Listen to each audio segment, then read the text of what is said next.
Welcome friends to my fairy tale ASMR. I hope you're doing well. Tonight I'll be reading two stories from the 365 storybook collection. A Yummy Dream from Winnie the Pooh and Spring Cleaning from Mickey and Friends. A Yummy Dream. Winnie the Pooh stepped into his house and sat down with a sigh. He and Piglet had been out on a long walk through the woods. Now Pooh was tired, and more importantly, he was hungry.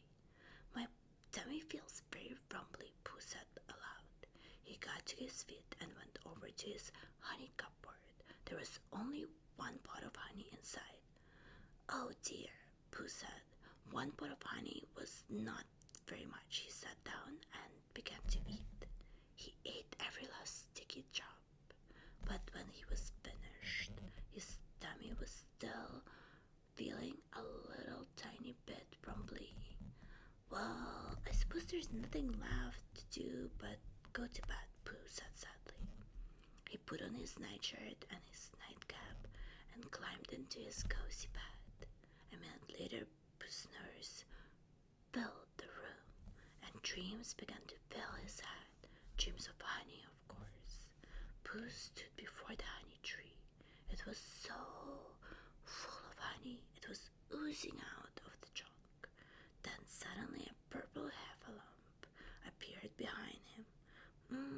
The heffalump said, licking his lips.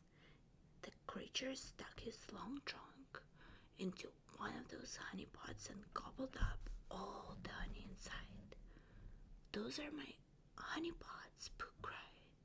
He tried to sound brave, even though he was just a little bit scared.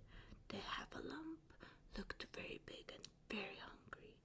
The heffalump just stared at Pooh. Pooh looked at the honey pots. There were a lot of them. Some were full, but most were still empty. Pooh looked at the honey tree.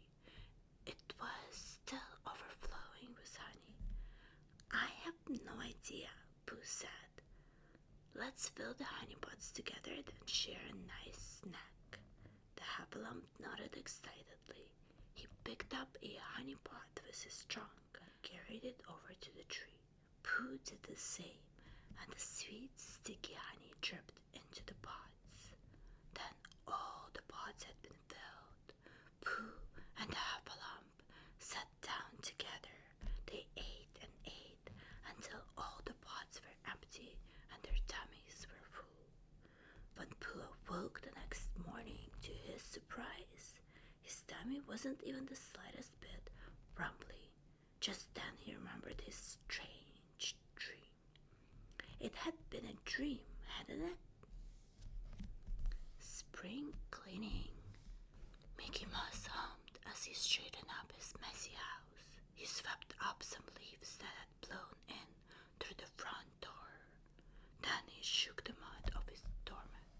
He was picking up some old magazines when one of them caught his eyes. "Make a fresh start with spring cleaning," Mickey read aloud. Spring cleaning, eh? He looked out at the window.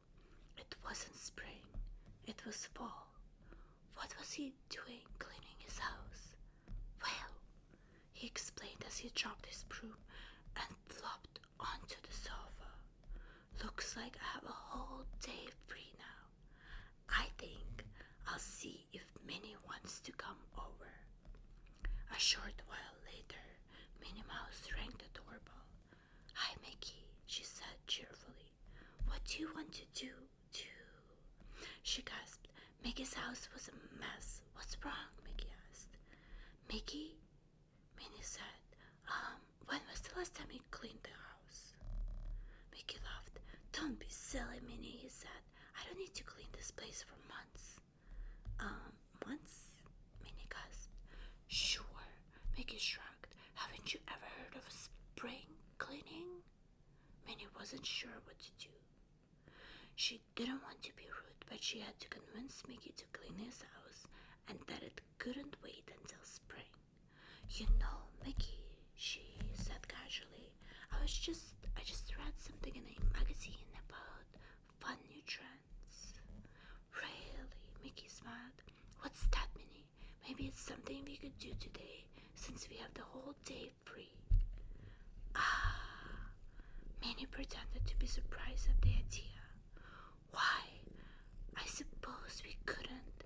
I hadn't thought of that. So, that's the trend. Mickey asked eagerly. Water skiing? Rock climbing?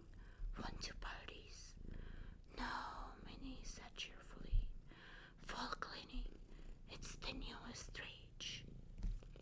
Fall cleaning? Mickey said doubtfully. He blinked and smiled. You know, that's so crazy. It sounds like fun.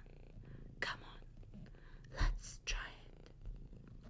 Minnie smiled and picked up the magazine with the spring cleaning article in it. Good, she said. She stuffed the magazine into the trash. I'll start right here.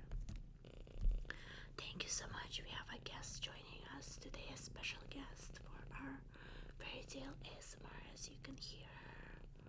I hope you enjoyed the story.